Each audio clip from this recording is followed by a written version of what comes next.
Hello out there, social media land. Welcome to this week's episode of Surviving His Sex Addiction and Betrayal. I'm Jenny Rochelle.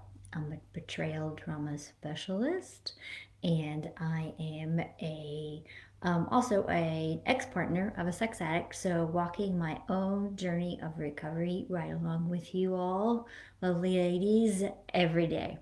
And today I wanted to talk about one, I've changed everything.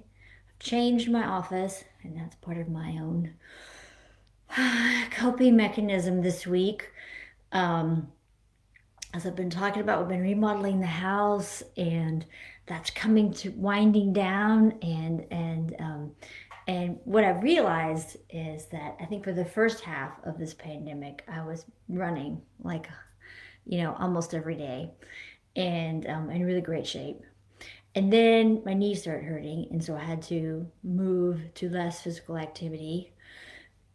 And I was very intentionally aware that I was running away because I've had trouble sitting still since shelter in place started back in March, whenever it was. I've had trouble sitting still and reading or watching TV for long periods of time, watching movies. Anything that requires my focus, I've really, really, really struggled to do that. It's like I feel this physical contraction in my body when I sit down to do that. Even when I think about sitting down to do it. And so I end up not doing it a lot. So these little 10 to 15-minute videos every Sunday are a chance for me to be like, okay, body, we're going to sit here and be completely present for this period of time. So thank all of you for the opportunity to do that. And the reason. Okay, then the second half of the pandemic, first half running, second half remodeling.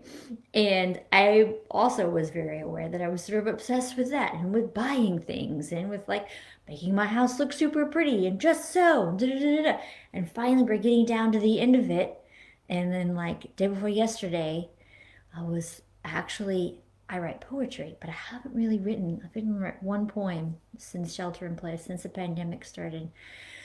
Actually, I had like poems starting to bubble up and feelings starting to bubble up and grief. And I was like, wow.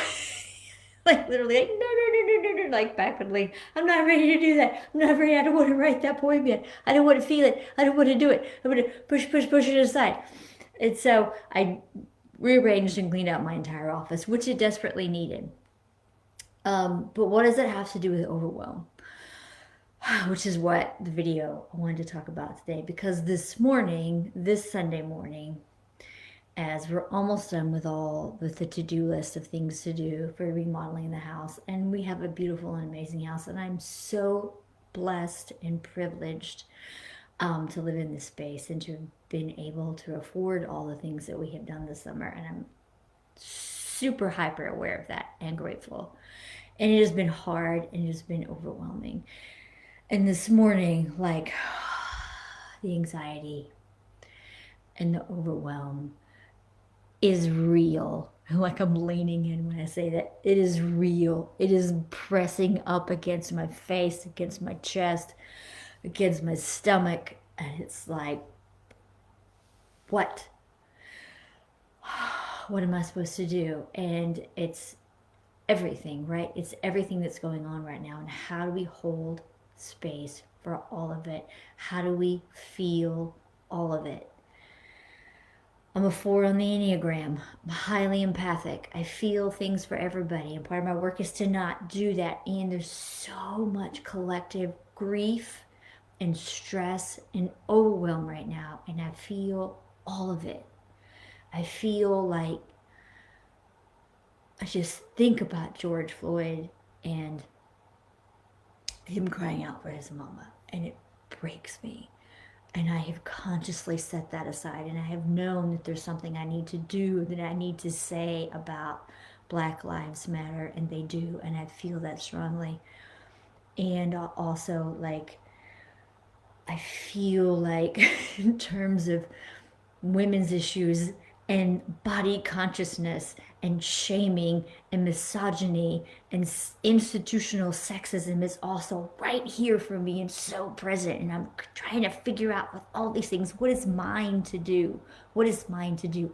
And set that aside. And right, so I know you're also feeling that, because if you're in this community and you're watching me, you're also, I'm sure, highly empathic, caring human being, feeling the weight of the world. So we have this global stuff, and then we have like this macro, and then we have the micro stuff that's going on. Our kids are supposed to go back to school. Like some have started, some in the next few weeks. Austin has delayed till September 8th, so I have a little bit more breathing room. But it's like, what am I supposed to do? What are we supposed to do? Like, all these people are starting to create pods, for the especially elementary school kids. And they go into the houses and they get little groups. And that's great for the families who can afford it. And we can afford it. And will we do it? Probably I will. But like trying to figure out how I'm going to balance that with like corporate job and coaching business and grad school. Oh, and the other 3 kids that we have. So I'm just, blah. This is what I'm feeling overwhelmed with today. And every morning when I sit down to do the live show, every Sunday morning, I'm like, what do I want to talk about today? And it's like what's most present for me. And so what's most present for me is overwhelm. I feel like we're just overwhelmed. I don't have a day that if I go out into the world, I don't see somebody losing their shit and like angry and overwhelmed and frustrated and like everything we're feeling is too much for our nervous systems. We have not taught ourselves how to live through this. We've never done this before. You have never done this before. I have never done this before. And we're trying to figure it out. And so what I think is the answer to getting out of overwhelm is permission. I think it's permission to get it wrong. I think it's permission to cry. I think it's permission to go back to bed if we need to and re-regulate for periods of time. I think it's permission to go really slowly.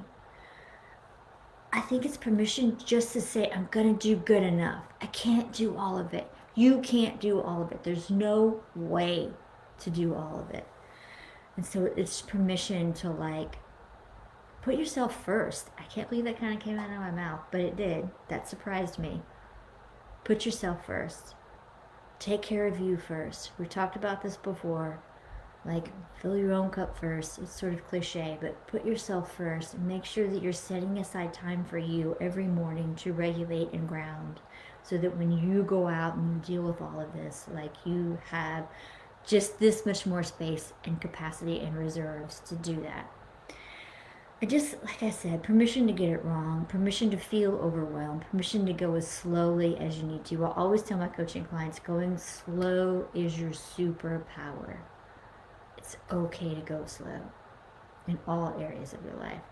We have this artificial pressure to rush and make decisions and figure it all out. It's okay to go slow. It's okay to listen to your body. If you feel contraction when you think about something, be very aware of that. That is your wise body trying to tell you something, and just really start to pay attention between contraction and openness. We're always either opening or contracting to things that are happening in our lives. Just being hyper aware of that. And just finally realize, you have PTSD, right? If you're recovering from discovering that your husband was a sex addict or has betrayed you, you have PTSD. And it makes everything harder. It's like your baseline nervous system is here, PTSD is here, right? And so obviously all these other stressors come in and it's easier for you to get overwhelmed, dysregulated. So again, permission and put yourself first. Oh, it's hard for me to say that. Ugh, doesn't feel good. So against what we've been taught as women, right? But like, you are probably the hub of the wheel, right? And all the spokes revolve around you. You need to be strong and centered and grounded. I'm saying the same thing to me this morning. So that's all. How to get out of overwhelm. Permission. Put yourself first. Give yourself a little time in the morning to be alone and be quiet. Eat right. Drink water. Exercise. Those are the most important forms of self-care. They ain't sexy, but they're the most important ones. All right, that's everything. I'm going to sign off for now. I love you all dearly. Thanks so much for those of you who joined in. Oh, I forgot to say. If you've been feeling overwhelmed, give me a me too in the comments. All right? Give me a me too so that I know I'm not alone and you know you're not alone. Okay, that's it for real. Bye, everyone.